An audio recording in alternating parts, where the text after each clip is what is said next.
Oke, udah. Oke, kita mulai hari ini ya. Bismillahirrahmanirrahim. Hari ini kita masuk ke pertemuan 3 ya. Ya, sebelumnya apakah tugasnya udah dikerjakan semuanya minggu kemarin? Minggu kemarin? Ya Pak. Sudah ya? Sudah Pak. Sudah diupload ya? Oke. Terima kasih. Oke, hari ini kita masuk ke materi selanjutnya ya. Ya, sebelumnya kita sudah pernah bahas tentang vision ya, mata ya. Ya, hari ini kita sedikit mengulangin ya. Biasanya IMK itu kalau dalam kurikulum ya, desainer nggak akan mengelak dalam mengajukan antarmuka ya, baik dalam hal fungsionalitas sistem yang didesain ya, semakin jelek tampilannya berarti semakin fungsionalitasnya menjadi tak jelas ya. Jadi diusahakan semaksimal mungkin antarmukanya itu semenarik mungkin, karena itu tampilan yang utama pada saat UI UX ya. Pertama itu UI UX itu paling dilihat ya. Jadi user interface, user experience itu semuanya harus dikelola dengan baik ya. IMK diintegrasikan pada setiap kuliah ilmu komputer atau rekayasa perangkat lunak, yaitu sangat berkaitan erat. Kemudian harus menjadi pertimbangan bila kebutuhan akan semakin kompleks ataupun penambahan dalam sistem harus disesuaikan ya. Jadi apabila misalnya di kemudian hari ada penambahan ataupun yang kurang, itu harus bisa dikembangkan ya. Jadi nggak hanya monoton di situ aja ya. Sama halnya seperti saya bikin website untuk kejuaraan di PON ini ya, itu bisa dikembangkan ya. Jadi nggak monoton di situ aja ya. Jadi kedepannya itu bisa ditambahkan ataupun mungkin bisa digunakan untuk yang lain gitu ya. Ya, kemarin ada namanya soal short term memory dan long term memory ya, yaitu kemampuan manusia ya. Ada yang memiliki ingatannya itu panjang, ada yang terbatas ya. Ya, bagusnya ya, baiknya itu kapasitas long term itu tidak terbatas ya. Durasi long term memory tidak terbatas dan kompleks ya. Dalam memahami kemampuan itu sangat tinggi. Jadi dia lebih hafal dari semua ilmu yang diresap. Beda dengan orang yang short term. Ya, short term itu cenderung kadang melakukan kesalahan, tapi ada yang menonjol di dalamnya ya. Memorinya sangat terbatas ya.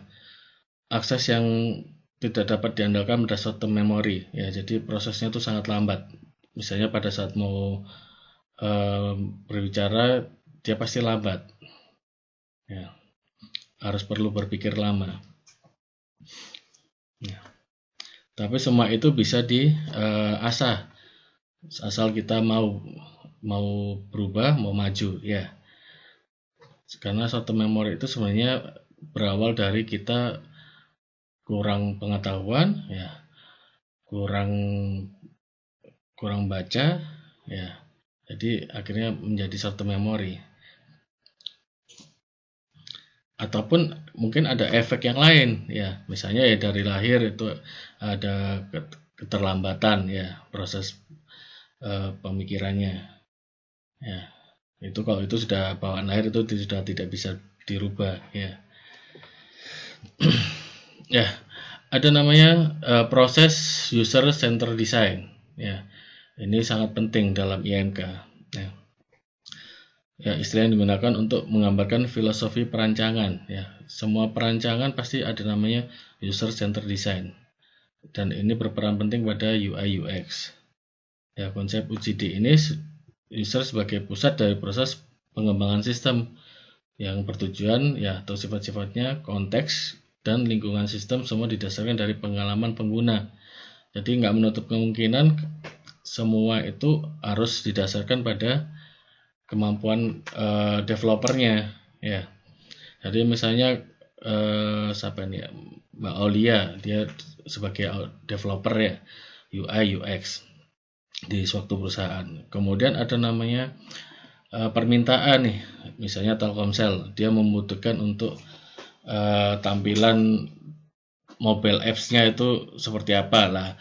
Mbak Aulia ini sebenarnya harus sudah tahu pengembangannya seperti apa, ya penggunanya nanti seperti apa. Itu jadi harus ada risetnya terlebih dahulu, sehingga ada namanya user centered design di situ khusus orang-orangnya, ya. Kemudian prinsip apa yang harus diperhatikan dalam UGD itu? Ya, yang pertama fokus pada pengguna. Ya, tadi yang saya bilangkan tadi sebelumnya ya, dia harus fokus sama pengguna. Dia harus melakukan proses interview, survei, terus itu partisipasi dalam workshop ya. Itu salah satu cara untuk proses yang fokus pada pengguna ya. Jadi melakukan interview, ya survei, kemudian mengadakan workshop. Workshop itu sangat perannya tuh besar ya. Jadi kalau kita mau interview seseorang tanpa mengundang ya itu akan susah. Makanya diadakan workshop. Dari workshop itu akan didapat data. Dari data tersebut itu bisa dilakukan eksekusi ya, bisa diriset ya, bagaimana untuk merancang sistem yang bagus ya ke depannya. Ataupun mungkin yang dibutuhkan saat itu. Jadi dari workshop itu bisa diambil kesimpulan. Ya, tujuannya apa? Ya, untuk memahami kognisi, karakter, dan sikap pengguna. Ya, serta karakteristik antropometrik ya. Jadi sifat-sifat seseorang itu bisa dipahami dalam workshop tersebut ya. Ya, mulai dari aktivitasnya, ya, dari pengambilan datanya, analisis ya, dari informasinya ya, dari informasi dari penggunanya. Terus satu karakteristiknya tegas ya, lugas ya, terus itu bersifat teknis dan organisasi ya. Kemudian ada perancangan terintegrasi. Ya, perancangan ini mencakup antarmuka pengguna, sistem bantuan, dukungan teknis, serta prosedur, instalasi dan konfigurasi. Ya, tentunya kalau kita merancang sesuatu harus semuanya terintegrasi, mulai dari sistem keuangan, sistem HRD, ya semuanya harus saling terintegrasi. Mulai dari customer service juga itu ya terintegrasi. Misalnya kalau di bank, kalau bikin sistem pastinya harus terintegrasi. Misalnya call center nih, supaya datanya pelanggan masuk ya otomatis harus ada aplikasinya terrecord di situ ya. Kemudian ya dari awal berlanjut pada pengujian pengguna, satu-satunya pendekatan yang sukses dalam perancangan sistem berpusat pada pengguna, yaitu secara empiris dibutuhkan observasi kelakuan pengguna, evaluasi umpan balik yang cermat, kemudian wawasan pemecahan terhadap masalah yang ada. Jadi problem solvingnya ada. Kemudian ada namanya motivasi untuk mengubah rancangan. Ya kalau misalnya kita stuck di situ, tapi kita punya motivasi, ya tentunya bisa berubah tuh rancangannya. Ya meskipun perusahaannya besar sekalipun, tapi kalau misalnya kita motivasi untuk merubah rancangan yang bagus ya nggak akan bisa ya. Kemudian ada namanya perancangan interaktif ya. Sistem yang sedang berkembang ya harus didefinisikan, harus dirancang, harus dites berulang kali ya. Dari hasil tes itu akan dilihat kelakuan dari fungsi antarmukanya, sistem bantuan, dokumentasi pengguna dan pendekatan pelatihannya. Jadi itu bisa dilihat dari beberapa segmen ya. Jadi kalau kalian ingin merancang interaktif yang sangat bagus itu harus dites dulu. Ya pertama dirancang dulu tentunya, terus kemudian dites berulang kali, baru bisa dilihat bahwa perancangan website kalian atau sistem kalian itu interaktif atau tidak. Ya, ada beberapa aturan user centered design. Yang pertama perspektif, yang kedua instalasi, yang ketiga pemenuhan, yang keempat instruksi. Ya, masing-masing itu ada aturannya sendiri ya. Jadi misalnya perspektif, ya pengguna itu selalu benar, jangan lupa ya. Pengguna itu selalu benar. Karena apa? Pengguna itu yang pasti nanti kedepannya yang akan selalu memakai sistem tersebut. Jadi kalian harus misalnya mengambil hatinya user tersebut supaya ya itu tadi, misalnya ada pengembangan ya akan selalu diberikan secara interaktif ya. Jadi biar sistem itu biar nilainya tinggi ya. Terus kemudian instalasi ya, pengguna mempunyai hak untuk dapat menginstal atau menguninstall perangkat lunak dan perangkat keras. Ya, jadi sewaktu-waktu ya kalau misalnya kalian jadi developer jangan hanya dikasih source-nya aja ya, tapi semuanya ya. Karena dia berhak bisa menginstal ataupun menguninstall. Ya, kemudian ada namanya tingkat pemenuhan. Ya, pengguna mempunyai hak untuk mendapatkan sistem dapat bekerja seperti yang dijanjikan ya. Kemudian ada namanya instruksi ya. Otomatis kalau kita bikin sistem, pengguna harus tahu langkah-langkah yang harus diambil, langkah-langkah dari sistem itu ya. Kalau misalnya user experience-nya bukan orang IT, otomatis dia akan kesulitan untuk menggunakan sistem yang kalian buat ya. Jadi harus ada namanya instruksi ya, tutorial atau menu help ya. Di situ pengguna punya hak untuk menggunakan instruksi tersebut ya.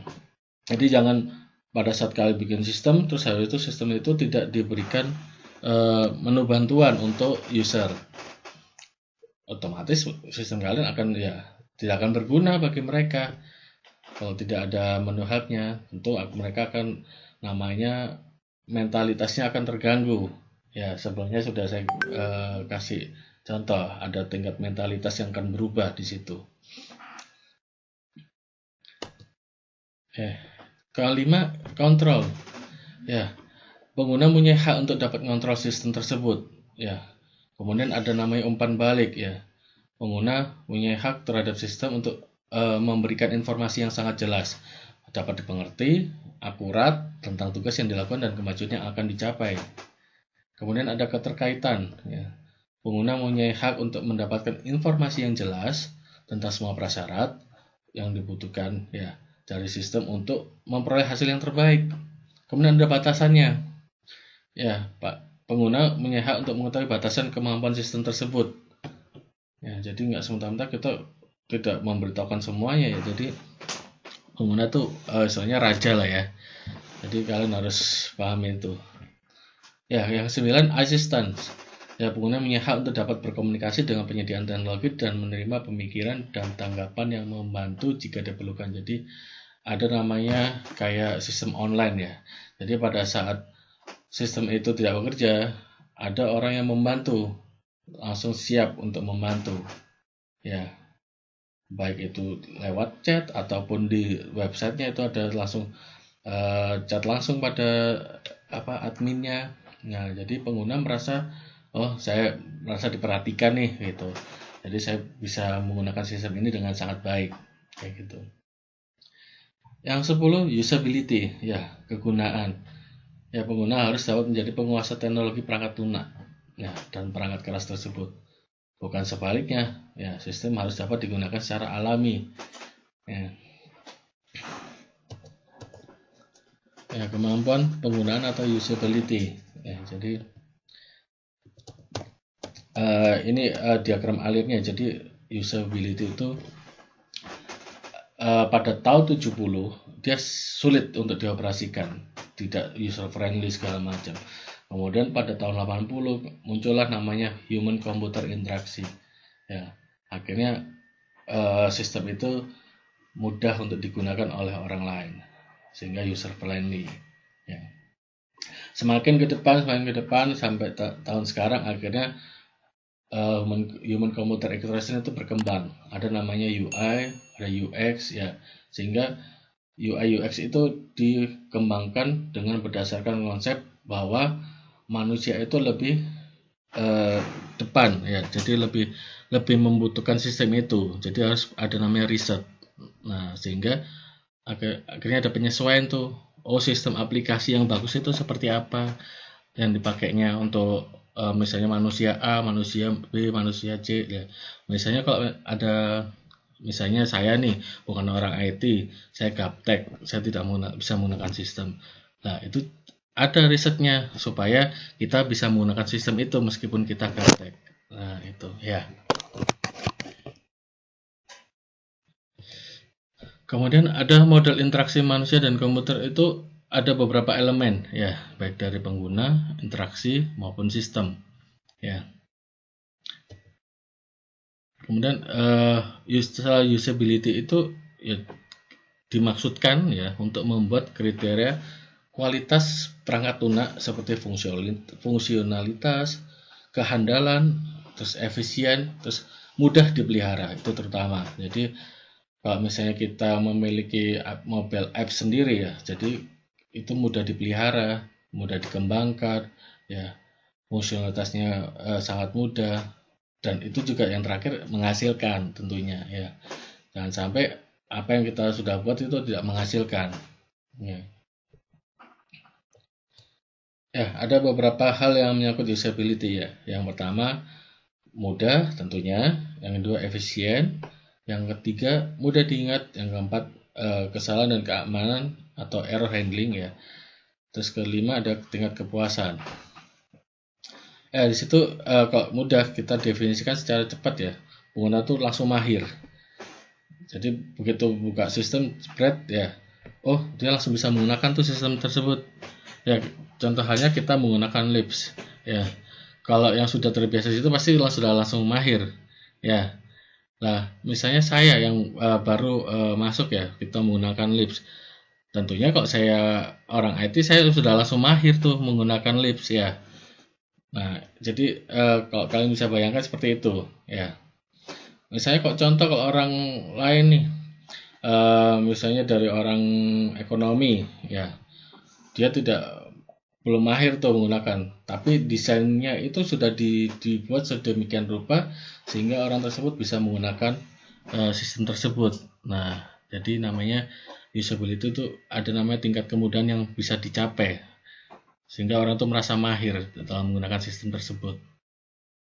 Yang kedua, efisien ya, jadi sumber daya yang dikeluarkan untuk mencapai ketepatan dan kelengkapan tujuan itu sangat efisien. Jadi nggak perlu banyak-banyak pegawai juga ya untuk mencapai usability ya. Misalnya cukup 2 orang nih, developer sama desain UI UX. Nah, itu kan lebih efisien. Jadi namanya cost untuk salary pegawai itu bisa diminimalisir ya. Kemudian ada namanya mudah diingat ya, memorability. Jadi pengguna itu lebih rentan bisa menghafal dengan gambar, video ya. Gimana caranya? Kita bikin sistem itu ada namanya desain yang bisa memudahkan pengguna itu mempertahankan pengetahuannya untuk jangka waktu tertentu ataupun yang panjang ya. Jadi letaknya di sini nih menunya. Misalnya untuk membuka Lips apa sih yang harus dilakukan? Nah, itu sudah tahu ya. Jadi pengguna itu bisa istilahnya untuk melakukan operasi keduanya atau ketiganya itu tanpa harus membuka menu help ataupun menu tutorial kayak gitu ya. Yang keempat, kesalahan dan keamanan atau error ya. Di sini definisikan beberapa banyak kesalahan apa saja yang dibuat pengguna. Jadi yang dibuat pengguna itu mencakup ketidaksesuaian apa yang pengguna pikirkan dengan apa yang sebenarnya disajikan oleh sistem. Jadi ada namanya error handling ya di situ. Jadi kita sudah tahu nanti apa yang harus dilakukan ya. Misalnya pengguna nggak suka dengan tampilan ini. Oh, itu bakal ya kedepannya bakal nggak ada halaman itu ya. Kemudian yang kelima, kepuasan ya. Jadi pengguna itu merasa bebas dari ketidaknyamanan ya. Tapi dia bersikap positif terhadap penggunaan produk tersebut atau ukurannya subjektif sebagaimana pengguna merasa merasa nyaman tentang penggunaan sistem tersebut. Ya, jadi pengguna itu nyaman apabila menggunakan sistem itu tidak menyulitkan dia ataupun bikin pusing dia. Ya, jadi ada kepuasannya, tingkat kepuasannya itu tinggi. Ya, kayak ambil contoh misalnya kalau kita memberikan rating Gojek ya. Kita habis menggunakan Gojek, penumpangnya merasa nyaman dengan supirnya. Ya, untungnya otomatis ada namanya tingkat kepuasan kan ya. Jadi dia bisa memberi bintang 5 kayak gitu.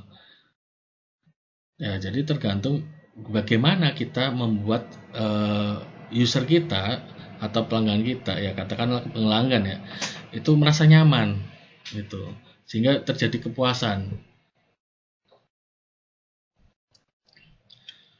Kemudian ada proses menghasilkan sistem dengan antarmuka yang baik. Ya, mungkin merancang antarmuka yang baik itu sangat mungkin ya. Kemudian caranya dengan memetakan secara jelas ya antara tujuan dari seorang pemakai, kemudian dengan aksi dan hasil yang ingin dicapai. Ya, dari hasil tersebut akan diperoleh umpan balik ya untuk memperbaiki tujuan pemakai. Jadi pada saat kita mendesain sesuatu ataupun kita mendevelop ya website, apapun itulah, mau website ataupun aplikasi ya, atau web based ataupun mobile based, itu harus namanya ada uji coba ya, uji coba. Terus itu ada testing juga ya, testing implementasi sistem, sehingga nanti ada namanya proses umpan balik. Pada saat sudah diteskan pertama, itu pasti nanti ada keluaran tuh, ada inputan dari user. Oh, ini ternyata kurang pak, ya, ini kurang pak gitu. Pasti nanti akan ada inputan seperti itu, sehingga tujuan tersebut untuk memperbaiki sistemnya, terus satu memperbaiki hubungan antara user dan developer juga gitu ya. Ya, sini ada namanya pemetaan antara tujuan, aksi dan hasil ya. Dimana kenapa sih pemakai itu menggunakan antarmuka itu ya. Jadi harus dikontrol di situ. Kemudian pemakai tersebut memakai sistem tersebut sehingga menghasilkan hasil umpan balik. Yang seperti tadi saya katakan ya sebelumnya, kita sebagai developer harus tahu ya apa sih kekurangan sistem kita. Jadi harus di testing terlebih dahulu, harus diberikan ke user dulu sehingga ada inputan-inputan yang untuk membangun baiknya antarmuka kita ya ataupun sistem kita. Jadi pada saat error pun itu kita tahu ya. Kadang-kala kita bikin sistem kita nggak tahu errornya nanti di mana ya, udah bikinnya asik semuanya, udah komplit semuanya. Kemudian pada saat kita belum nguji nih, kita nggak tahu ya errornya di mana. Tapi begitu diujikan ke user, mereka coba-coba semuanya, baru nanti kelihatan hasilnya. Oh, ini nih ada yang error. Ya, ambil contoh saya yang bikin website itu diuji cobakan ke tim PON. Nah, ternyata ada errornya juga gitu ya. Dari situ kita tahu, oh errornya di sini nih, makanya harus diperbaikin. Sehingga pada saat nanti event itu berjalan, tidak ada error kayak gitu. Ya, ya kalau faktor manusia sebelumnya sudah saya pernah singgung ya, ada namanya panca indera ya. Aspek dalam sistem komputer ya, aspek hardware, aspek software, aspek brainware ya.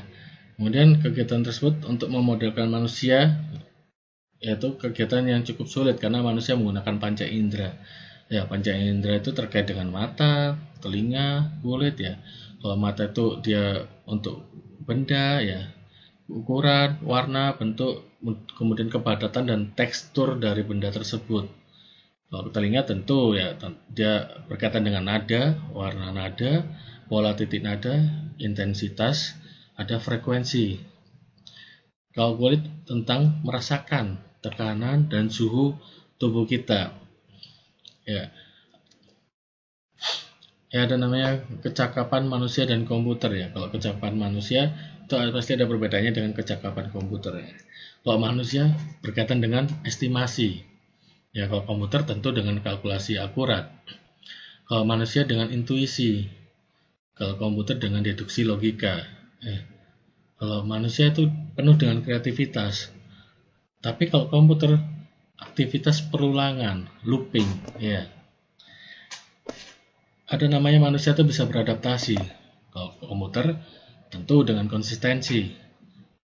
Ada nama manusia memiliki kesadaran yang sangat serempak. Kalau komputer ya tentu dia bisa multitasking. Ya. Ada namanya manusia pengolahannya itu secara abnormal atau ada memiliki perkecualian. Kalau komputer dia melakukan pengolahannya secara rutin. Ya. Kalau manusia memiliki memori yang asosiatif, sedangkan kalau komputer dia memiliki penyimpanan data, pengembalian kembali data, ya sangat rigid ya, sangat bagus ya. Beda dengan manusia ya. Kalau manusia pengambilan keputusannya itu non deterministik ya. Sedangkan kalau komputer dia secara deterministik. Kalau manusia sangat bisa mengenali pola. Kalau komputer bisa mengolah data ya. Sedangkan kalau manusia memiliki pengetahuan duniawi. Sedangkan kalau komputer pengetahuannya secara domain ya. Kalau manusia memiliki kesalahan ya. Kalau komputer bebas dari kesalahan ya.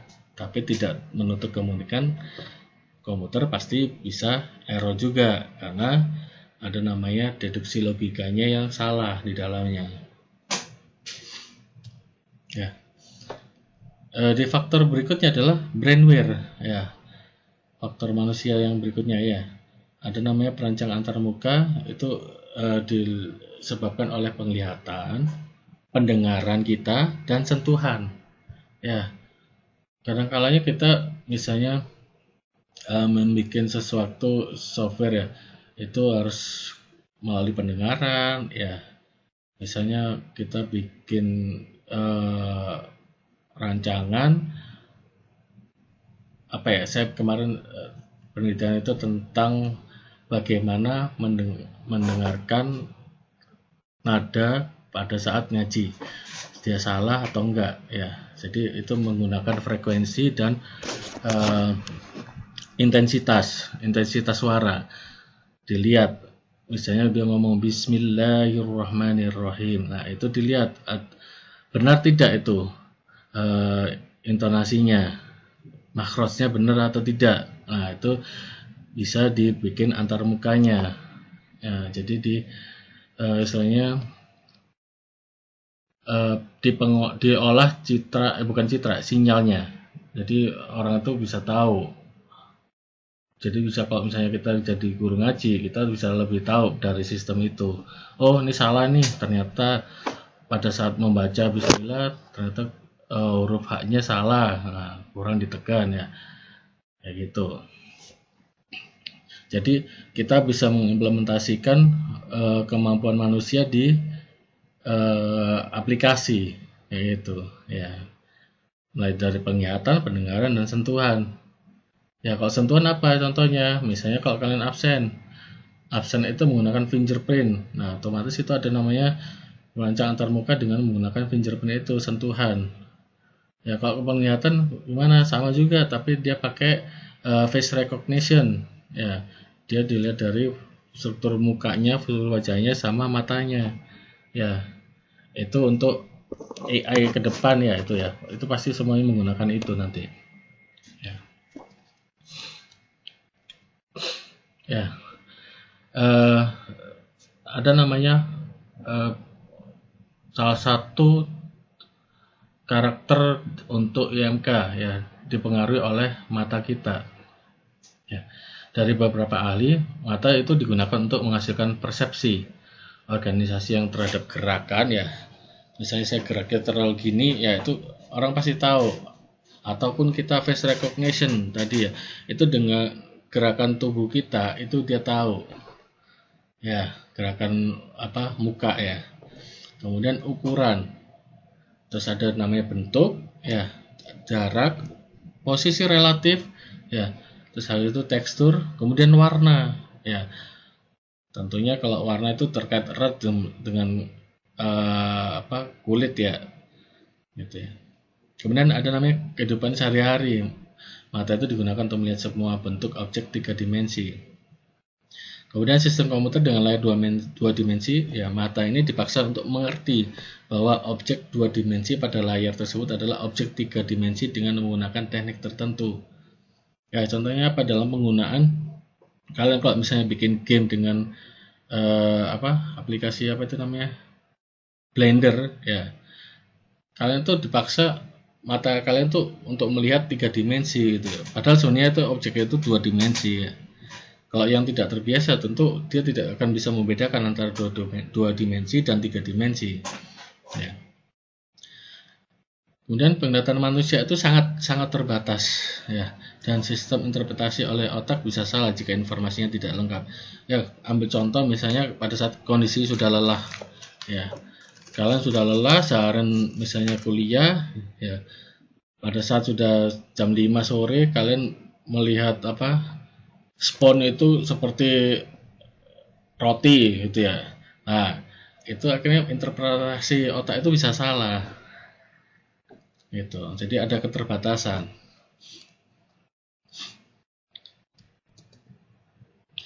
Ya, ada namanya penggunaan warna yang efektif dari aspek psikologis manusia itu. Ya, yang pertama, hindarkan warna secara bersama-sama seperti cyan, magenta, dan kuning ya, karena dapat menimbulkan kelelahan mata.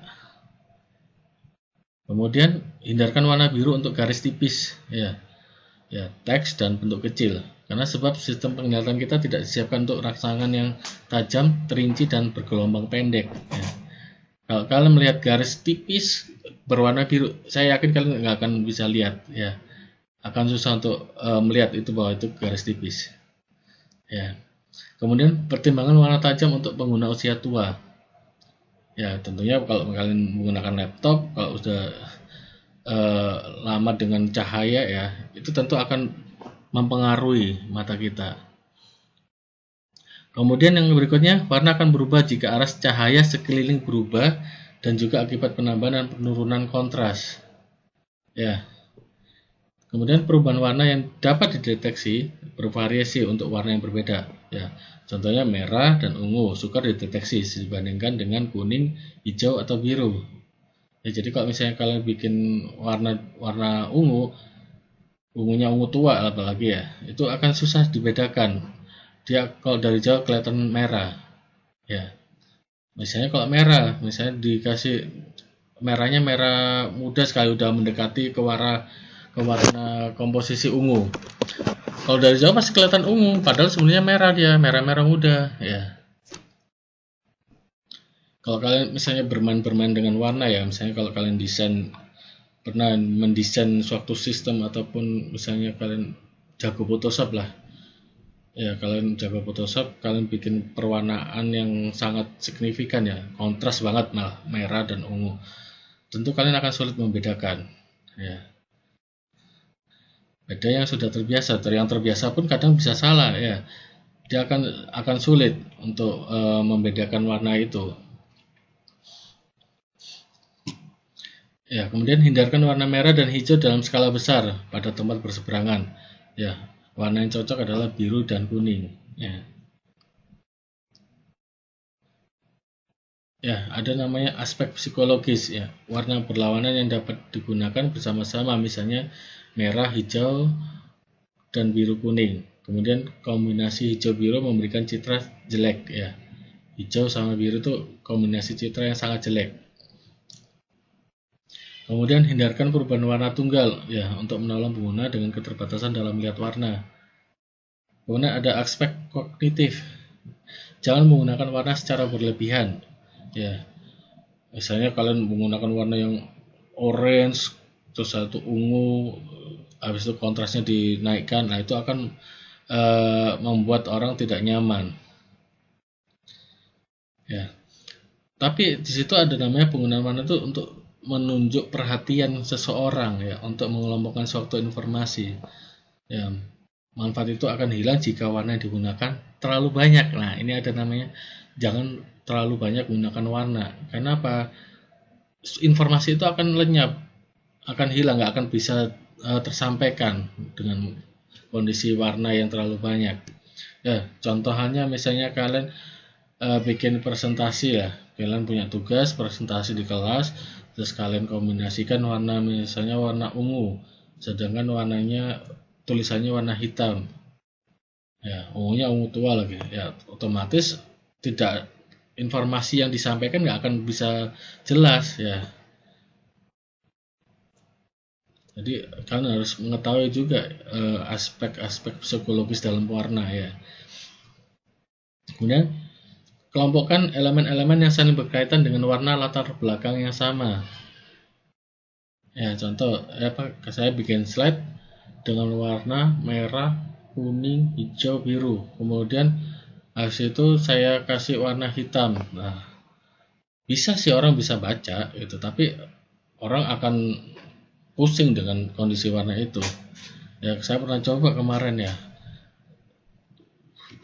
Slide itu supaya kelihatan menarik, saya bikin warna yang beraneka ragam, tapi ternyata saya aja sulit untuk memahaminya, apalagi nanti orang lain gitu ya. Itu makanya saya rubah. Ya, aspek kognitif berikutnya, kemudian warna yang sama itu membawa pesan yang serupa. Ya, kecerahan dan saturasi akan menarik perhatian. Ya, kemudian urutkan warna sesuai dengan posisi spektralnya.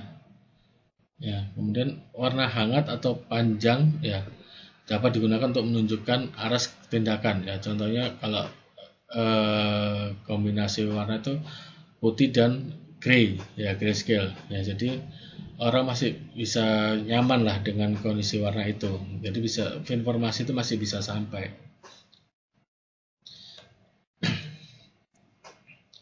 Ya, hal terpenting dalam desain produk interaktif adalah kita memahami pengguna, ya tentunya tinjauan kebutuhan pengguna perlu dilakukan untuk menentukan siapa target pengguna, tujuan yang diinginkan, ya kemudian keinginan dan kebutuhan, kemudian perilaku konsumen, kemudian dan berbagai tautan yang perlu dibuat untuk memahami pengguna yang akan menggunakan produk tersebut. Makanya ada namanya riset UI UX, ya jadi di situ akan diketahui apa aja sih yang dibutuhkan oleh pengguna, apa saja yang nggak dibutuhkan. Nah, itu akan diketahui dengan riset tersebut. Jenis pengguna, ya ada dua masalah utama yang ditekankan dalam mendesain produk interaktif, ya yang merupakan tujuan yang ingin dicapai dari penggunaan produk interaktif, ya tipe target pengguna yang akan menggunakan produk tersebut.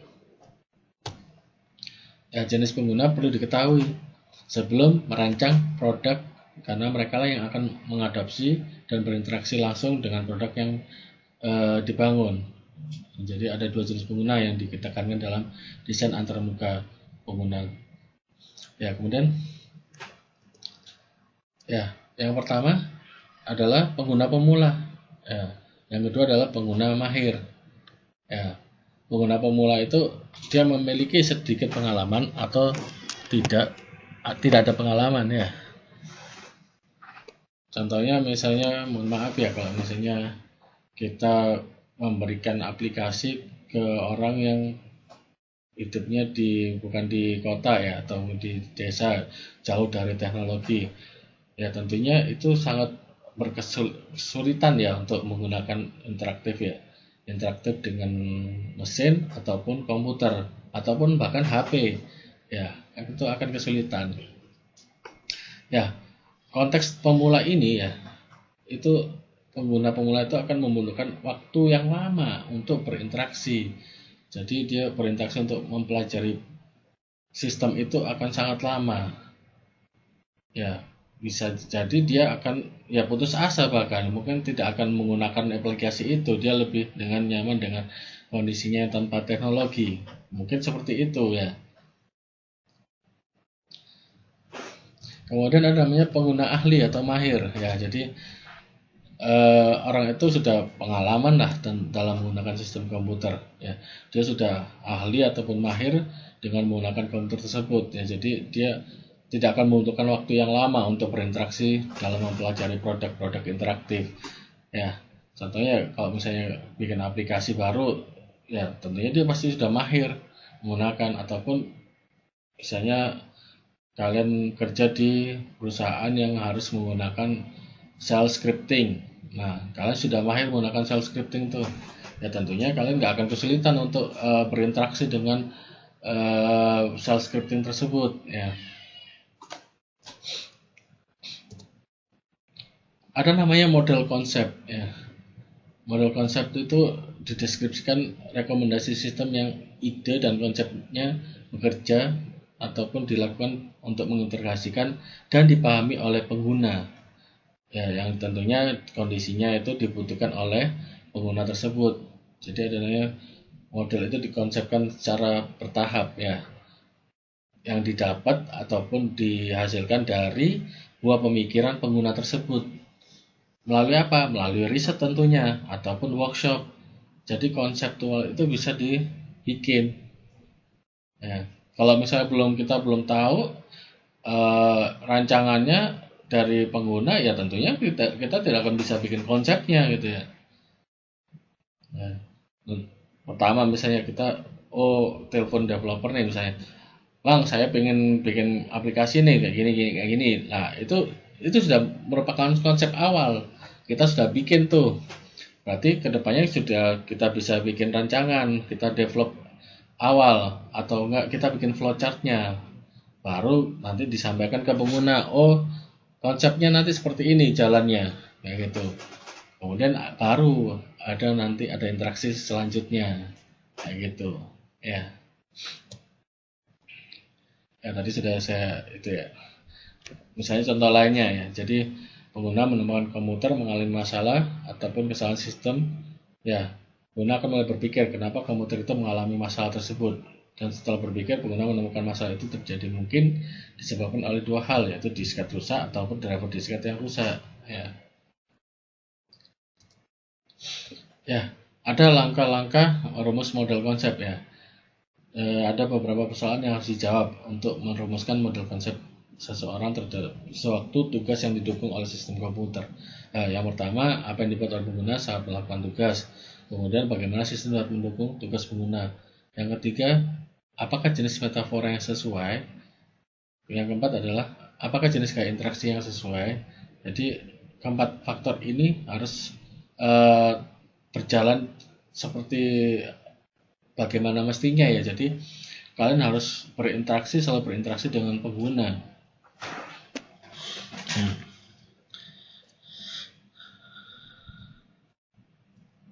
Ya, ada namanya kelas model konsep ya. Yang pertama model konsep berbasis aktivitas, yang kedua berbasis objek ya. Apa sih berbasis aktivitas ya? Berbasis aktivitas itu tentunya kalau kita workshop itu ya, itu ada namanya, ada perintah, ada diskusi, ada manipulasi ya. Jadi kegiatan-kegiatan yang tumpang tindih itu bisa masuk dalam fitur ya. Tapi berbeda dalam fitur itu sesuai dengan kebutuhan dan sarana konstruksi yang sudah dilakukan. Jadi aktivitas yang sudah dilakukan. Yang pertama, beri petunjuk dengan menggunakan berbagai gaya interaksi seperti di bawah ini ya. Bahasa petunjuk menu ya. Kemudian ada namanya kombinasi tombol.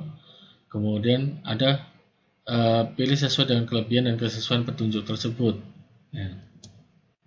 Kemudian yang B ya, berinteraksi dengan komputer seperti berinteraksi dengan seseorang. Jadi kalau kita berinteraksi dengan komputer ya anggap aja itu kita berinteraksi dengan kawan kita gitu ya. Tentunya akan lebih memudahkan kita dalam berinteraksi dengan komputer.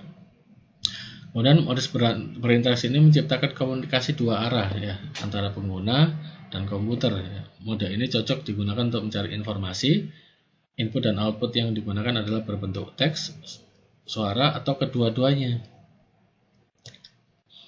Kemudian yang ketiga, izinkan pengguna memanipulasi dan menelusuri lingkungan sistem. Ya, modus ini melibatkan penggunaan gaya interaksi manipulasi langsung. Contohnya penggunaan vending mesin. Ya, ini merupakan hasil kegiatan manipulasi dan responnya dapat dilanjutkan. Ya, contoh lain kegiatan manipulasi langsung adalah mencetak file, menghapus file, dan menyalin file. Ya. Kemudian yang keempat, izinkan pengguna mengeksplorasi dan browsing. Ya, modus ini mengeksploitasi pengetahuan pengguna, yaitu cara pengguna berinteraksi dengan bahan media seperti CD-ROM, situs, web, dan portal, dan yang lain-lainnya. Ada namanya model konsep berbasis objek. Ya. Model konsep berbasis objek itu merupakan rancangan antarmuka yang berbasis objek, ya, objek nyata dan menggunakan metafora antarmuka. Ya, misalnya model konsep antarmuka berbasis objek itu adalah perangkat lunak Microsoft Excel. Ya. Dia menggunakan metafora spreadsheet sehingga pengguna dengan mudah menyelesaikan tugas di lingkungan Excel. Nah, yang cocok dengan lingkungan spreadsheet yang merupakan lembar akuntansi nyata. Nah, jadi misalnya kalau kalian bikin general ledger itu, kalau kalian sudah terbiasa itu menggunakan Excel, jadi pengguna itu mudah menyelesaikan tugasnya ya dengan menggunakan Excel tersebut. Kemudian ada namanya metafora antarmuka. Ya, metafora merepresentasikan representasi objek dan aktivitas yang biasa digunakan oleh pengguna. Ya, gaya interaksi yang digunakan mewakili metafora, yaitu menggunakan icon yang bermakna ataupun memiliki makna icon tersebut. Jadi orang bisa langsung tahu, oh ternyata kalau kita klik icon ini ternyata itu sistem lah. Jadi orang tuh sudah tahu bahwa itu sistem, ya gitu ya. Jadi pemilihan icon juga sangat perlu. Ya, contoh lainnya misalnya icon pensil, ya, digunakan untuk mendelegasikan fungsi icon pensil, yaitu pensil digunakan untuk gambar. Jadi orang langsung tahu, oh gambar itu gunanya untuk nanti melukis di layar komputer. Ya. Kemudian kebaikan menggunakan metafora adalah bahwa objek yang diwakili mewakili ataupun memiliki aspek, ya, aspek fisik dari perawatan fisik dan karakteristik yang unik dan mudah dipahami oleh pengguna dari penggunaan dan kemampuannya. Nah, tentunya kalian pasti sangat tahu ya, misalnya, oh ada icon pensil nih, ya pasti fungsinya untuk apa itu? Ya tentunya kalau di komputer untuk melukis ataupun dia untuk menulis ya. Kemudian ada model mental ya. Model mental itu merupakan representasi kognitif pengguna suatu objek ya. Hal ini sangat penting dalam pikiran kita pada suatu objek disebut model mental ya. Contohnya kalian ya sebagai, ya bayangkanlah kalian sebagai seorang ibu rumah tangga lah. Kalian pengen buat kue coklat. Ya, kemudian kalian mulai berpikir apa sih yang dibutuhkan dalam membuat kue coklat itu? Wah, tentunya sangat enak nih siang-siang kayak gini makan kue coklat ya. Ya, terus akhirnya kalian berpikir nih, gimana sih cara buat kue coklat itu? Kemudian muncul akhirnya bahan dan cara membuat kue telah diidentifikasi tuh di brandware kalian. Oh ya, nanti kalau bikin coklat tuh resepnya seperti ini lah. Akhirnya terkonsep tuh di pemikirannya. Nah, itu namanya model mental. Jadi kita sudah tahu akan yang dibutuhkan oleh pikiran kita gitu ya. Oh misalnya kalian lapar nih gitu ya, lapar bikin apa ya supaya cepat ya. Oh ternyata makan indomie goreng nih enak. Wah indomie goreng emang enak dari dulu ya, apalagi siang-siang gini ya, itu tentunya sangat lezat sekali gitu. Nah itu namanya model mental, jadi kalian tahu apa yang harus dilakukan ya. Model mental melibatkan proses kognitif ya. Apa saja sih yang terlintas dalam pikiran kita ya. Tindakan yang diambil, kemudian seterusnya dinamakan proses kognitif. Ya. Proses kognitif terdiri dari satu atau lebih kombinasi ya. Kombinasi aktivitas seperti berpikir, mengingat, membayangkan ya, berbicara ataupun belajar. Ya, perancangan antarmuka harus mempelajari dan memahami model mental pengguna ya untuk mencapai interaksi yang bermakna, yang efektif ya dan efisien tentunya. Ya, jika desain dibangun di sekitar model mental pengguna itu berarti sudah mencapai kegunaan yang tinggi. Ya, berarti sudah mencapai proses-proses yang sudah dilakukan. Ya. Yang berikutnya adalah tingkat perhatian. Ya, perhatian merupakan suatu proses yang memilih sesuatu untuk diberi penekanan. Ya, jadi memungkinkan pengguna fokus kepada satu yang terkait. Ya, jadi misalnya kita melakukan proses perhatian nih, jadi mudah dalam interaksi antara manusia dan komputer. Contohnya kayak gini, kalian login di sistem operasi kalian ataupun laptop kalian, kemudian tiba-tiba laptop kalian timbul error pada saat login. Nah, itu akan menjadi perhatian khusus buat kalian. Oh, apa sih yang terjadi bersama laptop saya? Nah, dia errornya di mana? Nah, di situ ada namanya error handling kan di dalamnya lah. Nah, di situ kalian bisa mengetahui, oh ternyata errornya ada di sistem ini. Oh ternyata, oh ini ada virus nih, makanya muncul seperti ini kayak gitu. Jadi kalian tahu. Nah, itu tentunya harus ada proses pembelajaran ya supaya tahu untuk mengetahui tingkat perhatian yang sudah ada itu tadi ya, yang muncul dari sistem itu. Jadi perhatian kalian ya fokus pada error tersebut kayak gitu ya. Jadi nggak akan melenceng dengan yang lainnya. Misalnya kalau kalian yang lainnya, misalnya kalian bikin sistem website, kemudian kalian login username password. Nah, kemudian username dan password, oh ternyata nggak bisa connect nih, nggak bisa login.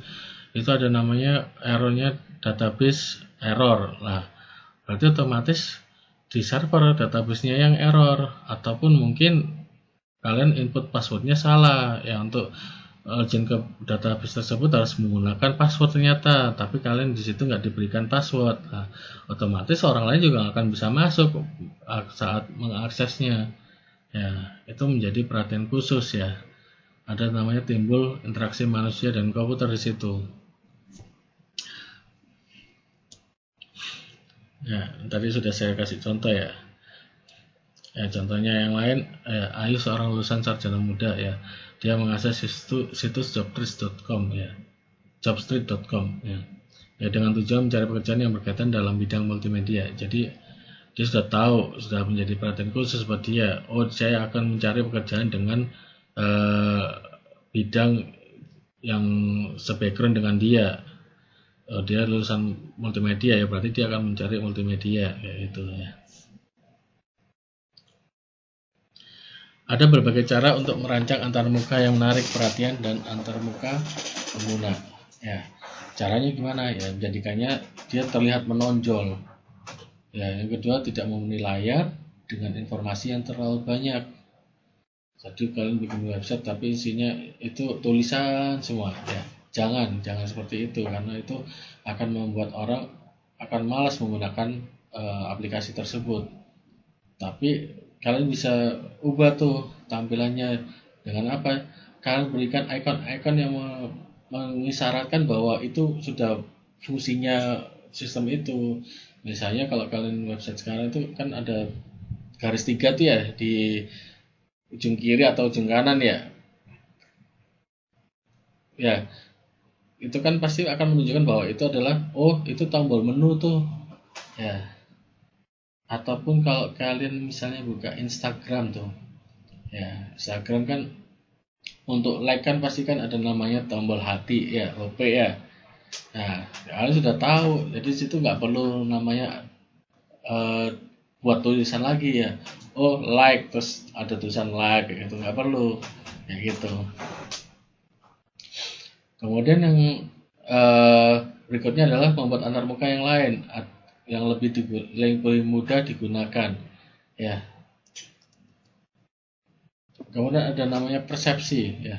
Jadi persepsi ini merupakan proses yang melibatkan banyak proses kognitif, di mana informasi yang diperoleh melalui organ indera akan diubah ke pengalaman seorang individu.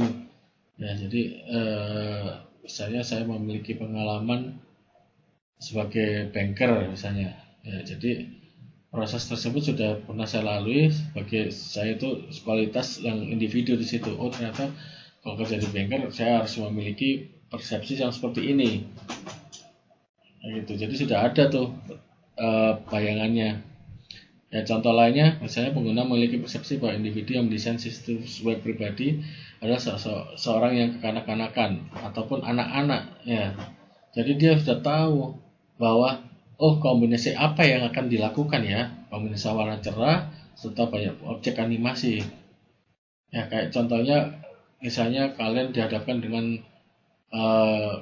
kalian punya es krim nih, terus kayak kalian jual, terus kalian pengen tawarkan ke anak-anak. Nah, tentunya kalau kalian tawarkan ke anak-anak dengan aplikasi yang tidak ada menarik perhatian anak-anak, tentunya tidak akan digubris sama anak-anak ya. Jadi tentunya ada namanya gambar es krim, terus ada warnanya, misalnya vanilla di gambarnya putih, terus gambar strawberry dengan warna pink ya.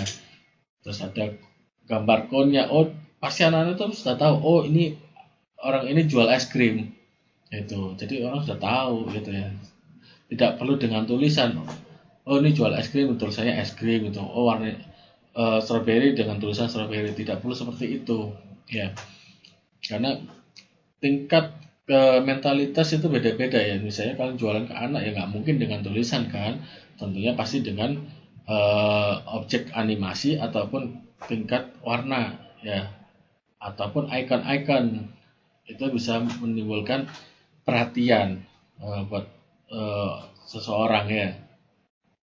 Beda dengan kalau misalnya yang penggunanya adalah baby boomers lah, ini beda lagi. Kalau baby boomers itu seperti apa, itu kalian harus perhatikan itu ya. Misalnya baby boomers itu lebih suka membaca, jadi mungkin ada sedikit tulisan dan ada icon yang memberikan informasi ya, gitu. Ada namanya deteksi ya. Ada proses penyimpanan informasi dalam memori ya. Proses pengenalan ini lebih mudah dilakukan ketika antarmuka menggunakan antarmuka pengguna bergrafik atau kita sebut namanya GUI ya, dari teks ya. Kemudian manusia itu lebih mudah mengenali objek bergambar atau gambar grafis dibanding tulisan teks, angka ataupun simbol. Ya, contohnya kalian itu lebih mudah mengingat seseorang melalui pengenalan bentuk tubuh, wajah kita, penampilan kita ya. Jadi kalian lebih mengenalin itu. Misalnya Mbak Aulia. Mbak Aulia itu orangnya berjilbab nih. Ya, kalian sudah tahu mengenali, berarti itu Mbak Aulia tuh. Tapi kalau misalnya situ ada orang yang berjilbab banyak lah, tentunya ada namanya pengenalan yang lainnya.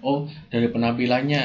Nah, misalnya kalau dari jauh, dari wajahnya, itu berarti kalian mudah mengingat. Nah, kalian di jalan nih dengan ketemu sama si Mas Ringo misalnya, atau Mas Suryanto, ya tentunya kalau nggak akan tahu kalau misalnya dia berupa angka ya, kalian akan susah mengenali. Tapi kalau misalnya bentuk wajah, bentuk tubuh, kemudian penampilan, tentu kalian bisa mengenali meskipun kalian belum melihatnya ya. Kalian motoran nih ya, kalian naik sepeda motor, di belakang terus satu depan kalian ada misalnya teman kalian sudah tahu, ini Ringo nih, ini Suryanto nih gitu. Kalian sudah tahu pasti karena dari bentuk tubuhnya itu ya. Kemudian bagaimana sih cara untuk merancang antarmuka yang mendukung persepsi dan pengenalan pengguna ya? Caranya yang pertama adalah mendesain icon atau representasi grafis yang berarti dan mudah dikenalin. Kemudian memastikan setiap icon dengan jelas, kemudian berbeda dengan icon yang lain. Kemudian menggunakan teks yang mudah dipahami, bukan yang banyak ya. Ya, jadi kalau kalian semakin banyak teks, tentu akan sulit dipahami. Kemudian mendesain tombol atau lain-lain ya, representasi yang memperlihatkan cara guna dan fungsi yang sebenarnya. Ya, jadi Pak. Oh ya, Mas Rehan. Saya mau tanya, ini mengenai tugas hari ini yang deadline, karena kemarin saat saya mau pertemuan 2 dan 1 Pak, ada masalah dengan jaringan, akhirnya saya nggak, dan juga tidak bisa. Ya, ada namanya proses ingatan ya. Proses ingatan ini melibatkan coding, ya. Dia ada panggilan kembali pengetahuan dan memberikan umpan balik yang sesuai dengan pengetahuan tersebut.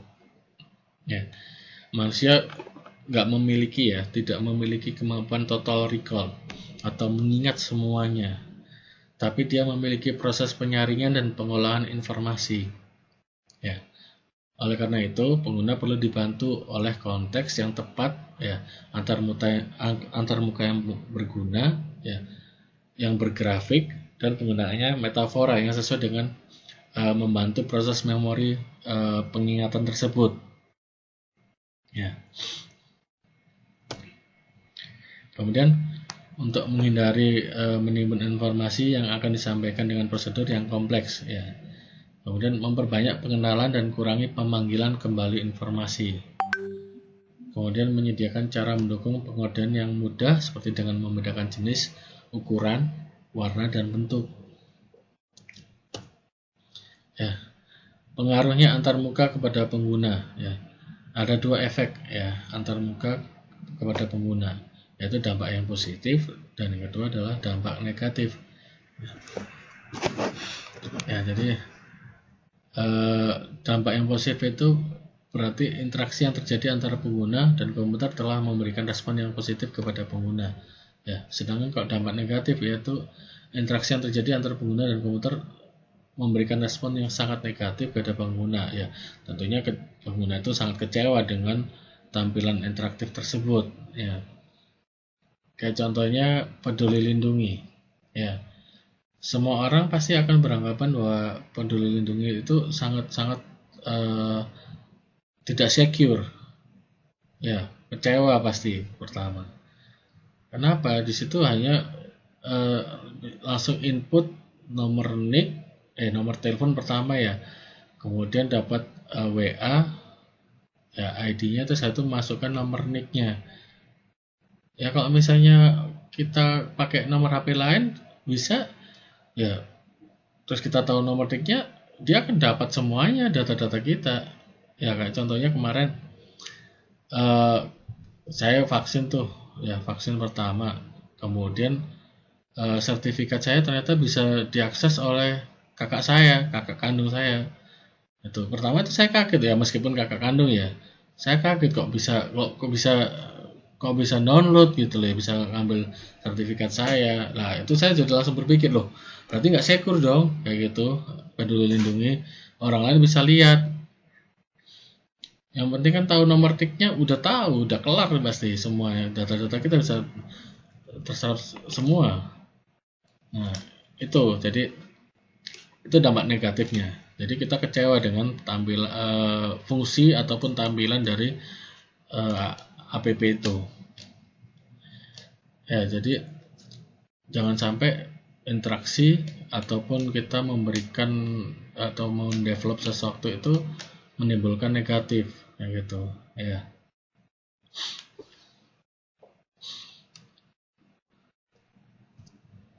Kemudian ada namanya antarmuka ekspresif, ya. Cara yang bisa Anda gunakan itu merancang antarmuka yang positif, ya, dengan membangun antarmuka yang ekspresif, ya. Antarmuka yang dapat digunakan untuk menyampaikan emosi dan menilai kembali emosi secara emosional. Jadi kita tahu, oh, tampilan ini tuh sangat bagus sekali nih, gitu, ya.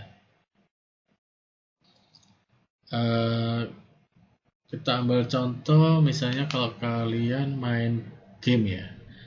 Kita main game, ya, yang biasa kalian mainkan lah, Mobile Legends lah, ya. Itu antarmukanya itu ekspresif, jadi pengguna itu banyak sekali yang menggunakan game itu. Jadi emosionalnya itu tersampaikan, ya. Tapi dia akan membingungkan orang kalau misalnya orang tersebut tidak terbiasa dengan banyak tampilan ataupun menu di dalamnya, ya gitu. Kalau di Mobile Legends kan banyak menunya tuh yang bersub-sub tuh, jadi menu ini nanti harus tampil ke menu inilah. Itu akan ada namanya emosional ataupun emosi seseorang, mentalitasnya akan terganggu. Nah, dia tidak akan menggunakan game tersebut lagi.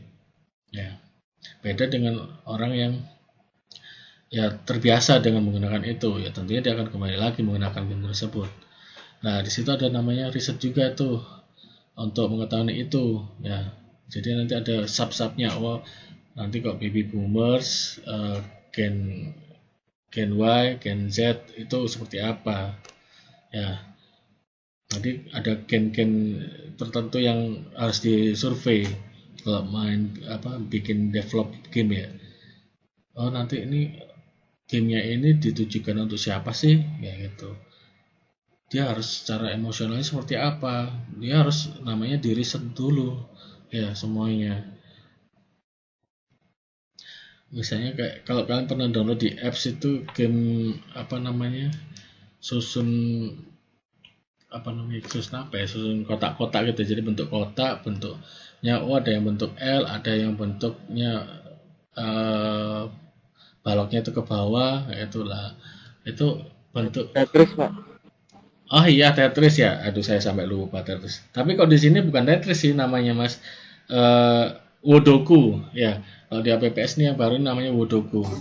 Oh. Ya, itu Oke, Pak. Oke. Dia tuh memberikan kesan mental sih buat kita ya. Jadi dia untuk menyusun balok itu supaya bentuknya itu yang bagus kayak itu seperti apa kayak itu ya. Nah, itu ada namanya risetnya. Jadi nggak serta-merta langsung bisa mendesain seperti itu. Ya, coba kalau misalnya yang mainkan baby boomers nggak bakal dimainkan itu. Ya, saya yakin itu yang main pasti orang-orang yang emosionalnya itu stabil ya.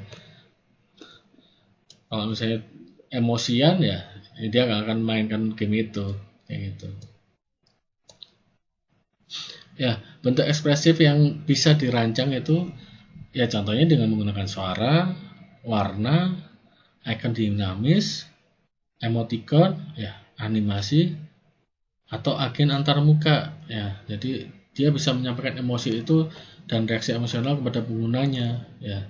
Contohnya antarmuka yang ingin diberikan ekspresi informasi penting dapat menggunakan itu dengan menggunakan warna merah misalnya. Oh, itu dia berarti ekspresi sekali tuh. Oh, ternyata websitenya ini menunjukkan bahwa oh dia tuh sangat bersemangat sekali. Oh, misalnya olahraga nih, website olahraga. Oh, dia beri warna merah. Oh, berarti dia menunjukkan dia harus semangat ya. Warna merah itu menunjukkan semangat yang tinggi ya gitu. Kemudian ada suara sebagai peringatan ya. Teks emojol dan grafik berkedip untuk menyampaikan emosi dan memunculkan reaksi emosional yang penting dan perlu diperhatikan. Ya, contohnya seperti ini ya. Emosi gembira, ekspresinya senyum, emotikonnya seperti itu. Ya, maknanya kegembiraan. Wah, dia ternyata gembira sekali. Ya. Kemudian sedih, ya, mulut ke bawah. Ya, berarti maknanya dia kecewa atau tidak gembira. Ya, terkejut, ya, mulut terbuka, ya, emotikonnya seperti itu. Oh, berarti dia ada ada rasa terkejut, ya, dan seterusnya. Ya, ada namanya pengenalan ya. Desain antarmuka akan identifikasi apakah gaya interaksi yang sesuai digunakan setelah mengidentifikasi tujuan dan analisis tegas.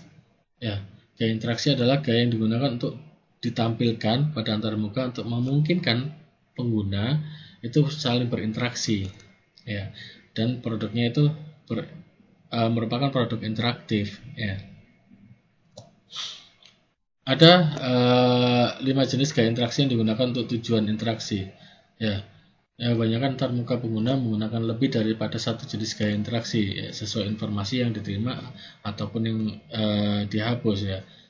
Jenis gaya interaksi tersebut adalah satu interaksi menu ya, ada interaksi dengan gaya formulir ya, ada interaksi manipulasi terus ya, ada interaksi dengan menggunakan bahasa arahan ya, ada interaksi menggunakan bahasa alami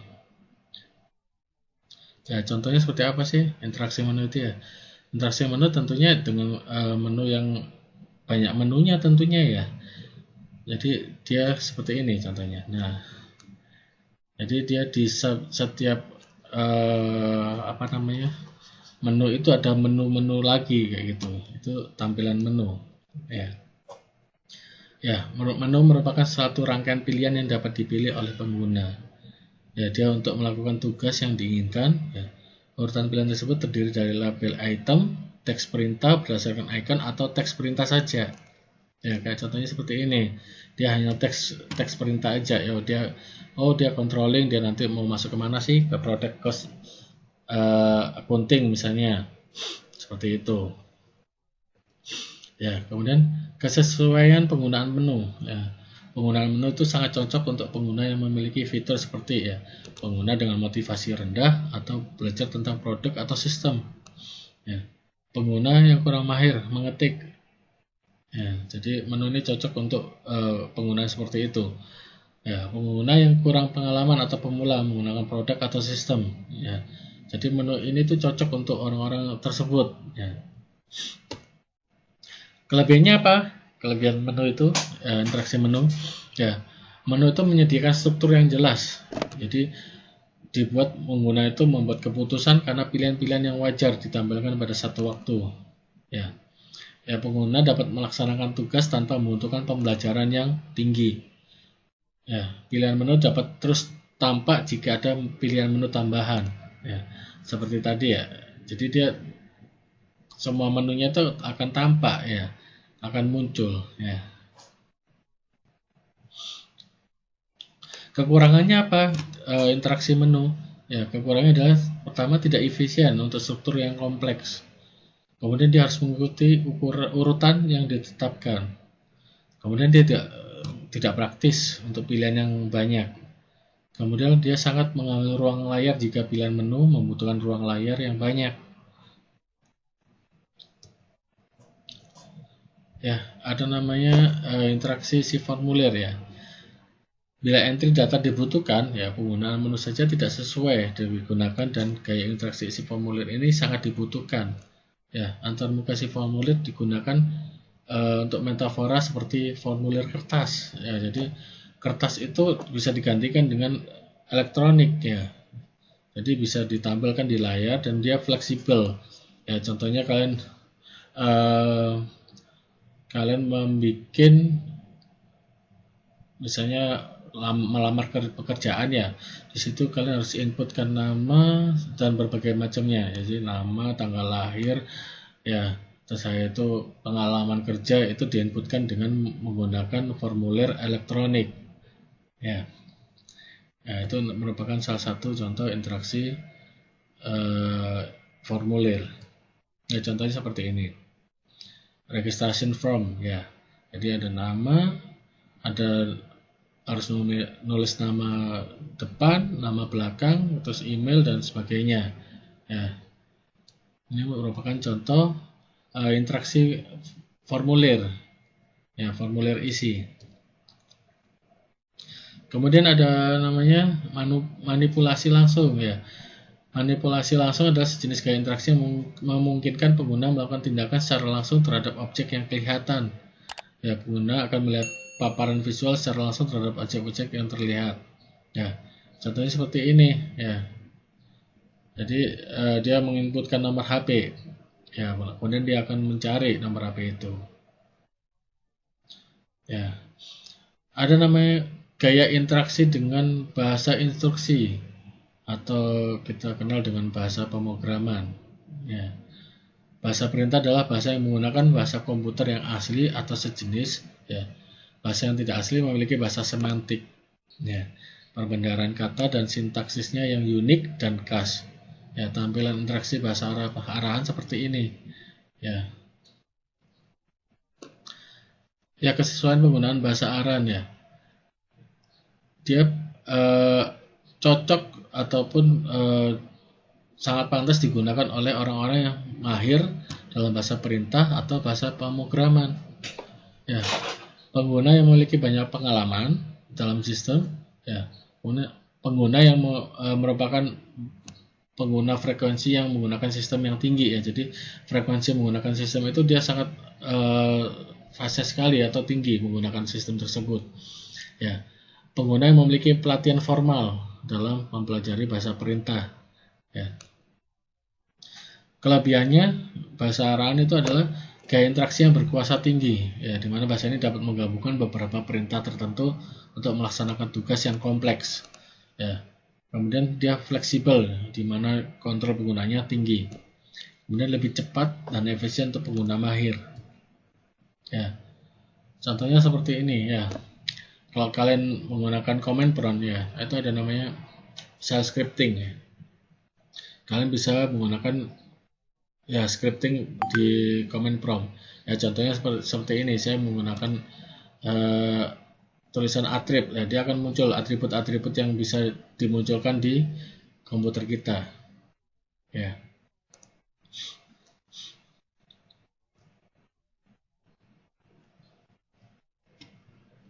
Ya, untuk hari ini Mas Adonis, namanya siapa sih nih? Mas Kayan Adonis ya? Kayan, Mas, panggilannya. Siapa panggilannya? Kayan. Oh iya, Mas Ryan. Sama Mas Rehan, tolong Mas Rehan, Mas Rio, Mbak Olia, tolong diaktifkan kameranya. Saya udah nyalain kamera, Pak. Udah aktif mereka, Pak. Kok di saya nggak aktif ya? Nah, Kayaknya koneksi Bapak sih. iya, kayaknya koneksi ya, Pak. Oh ya udah ya, udah gini aja. Saya Nggak bisa, Pak. Oke, saya screenshot ya. Oke, udah, makasih. Oke, dari saya cukup sekian.